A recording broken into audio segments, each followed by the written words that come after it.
muito encantado com aquele artigo. E o que o artigo fala na sua essência, né? Então, ele fala um pouco sobre como funciona a parte de compactação de arquivos, né? Você entender como é que funciona. Existe um tipo de compactação que ele pode ser sem perdas e um tipo de compactação que ele pode ser com perdas. Em que casos que eu não posso ter perda? Imagina um texto. Eu tenho um texto ou um código de programação, alguma coisa, e eu preciso compactar isso. Quando eu descompactar, eu tenho que ter exatamente uma réplica exata daquele resultado inicial, só que eu não vou conseguir compactar tanto. Eu uso algumas técnicas, algumas coisas, consigo compactar, mas eu tenho que fazer uma réplica idêntica daquilo, vai depender de como é o arquivo, vai depender de um monte de coisa, eu consigo fazer isso.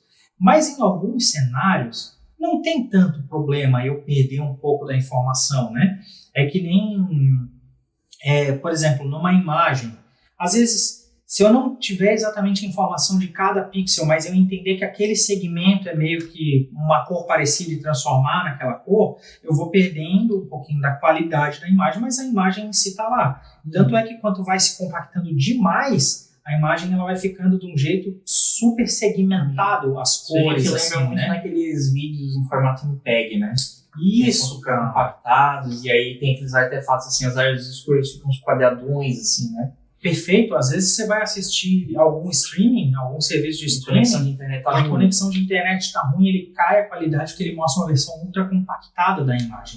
Então, os sistemas de inteligência artificial, né, como o próprio ChatGPT, imagina que ele precisa economizar muito espaço porque ele tem uma base de dados imensa para se treinar. Então, ele praticamente a internet inteira. Praticamente a internet inteira até 2021. Ele traçou um ponto limite para poder, porque precisa ser treinado esse modelo, não dá para ficar em tempo real treinando o tempo inteiro, você precisa separar em chunks, né, separar em blocos para poder fazer esses treinamentos. Então, imagina que você pega todo o conteúdo da internet, você precisa colocar isso, armazenar em algum lugar.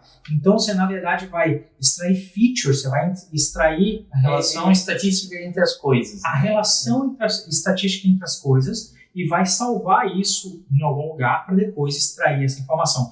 A diferença, no caso do ChatGPT, o que é a grande mágica dele, que todo mundo ficou encantado, é que eles colocaram mais camadas que dão uma certa personalidade, porque ele tem outras camadas, né? Tem o GPT-3, que é a camada de linguística que é utilizada, tem umas outras camadas, eu não vou lembrar o nome dos modelos, mas se olhar no site da OpenAI, tem certinho o que foi utilizado lá, e tem essa camada, que é essa camada de interface humana, que forma algo muito mais parecido com uma conversa. E a gente tende a acreditar que o que está ali realmente é um pensamento crítico ou é alguma coisa assim. E, na verdade, é uma imitação estatística muito parecida de um conjunto de ideias de pessoas que formularam aquilo.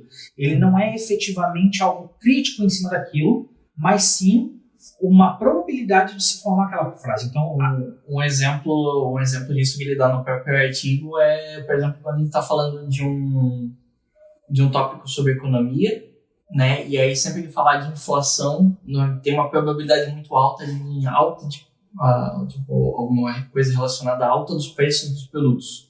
E aí, quando você pergunta para ele vai gerando, na verdade o que ele faz, né, é adivinhar a próxima palavra que estatisticamente tem uma alta probabilidade de ser aquilo que tu pediu. E aí o resultado é o quê? Sempre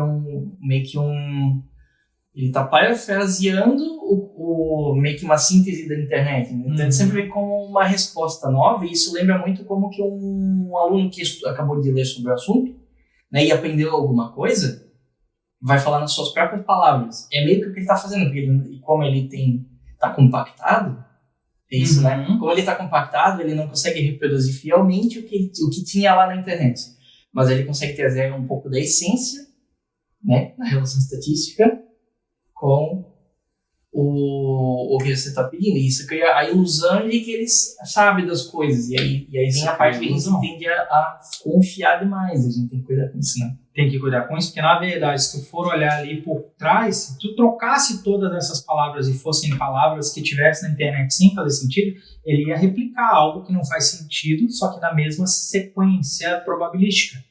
Porque ele não está entendendo do que ele está falando, ele só está replicando com o máximo de fidelidade que ele consegue, mas é um JPG muito desfocado, é a mesma ideia da compactação de uma imagem.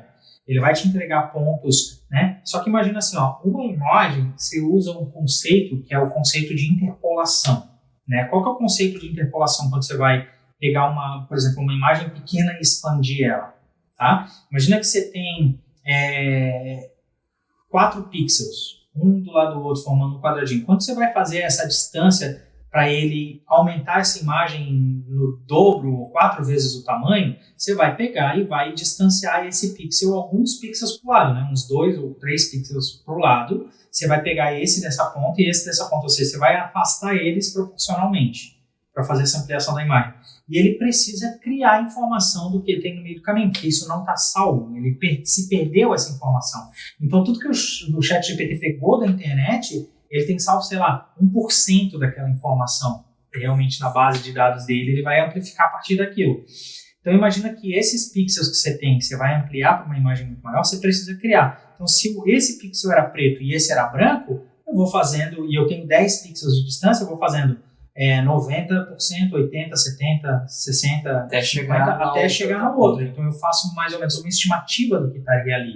Tem uma probabilidade grande de ser mais ou menos o que precisava fazer mesmo, né? Ser mais ou menos o que precisava fazer. Muitas vezes existem, aí tem um monte de características falando de imagem, por exemplo, a própria rotação de imagem. Tenta pegar num editor de imagem, pega uma imagem que está muito bem definida as bordas, bem assim contrastado, preto e branco, e gira essa imagem alguns graus, assim, tira só alguns graus, uns 30 graus, e depois volta ela ao que era. Você vai ver que a imagem vai ficar desfocada, ela teve uma perda, ela nunca mais vai ser a mesma, a não ser que tu retorne a imagem original, porque você já trabalhou na imagem, e o pixel, como ele é uma malha num formato linha e coluna, se você deixa ele numa proporção, ele vai ter que imaginar como seria estar com os pixels distorcidos num determinado ângulo. Então ele tem que imaginar o que está ali. E com isso ele cria vários pixels meio cinzas para parecer que é uma borda muito bem definida. Você volta para a posição, você vai ver que ele não vai voltar perfeito preto e branco. Ele vai partir dessa imagem para ir para uma nova fase. O ChatGPT ele é meio que assim também, sabe?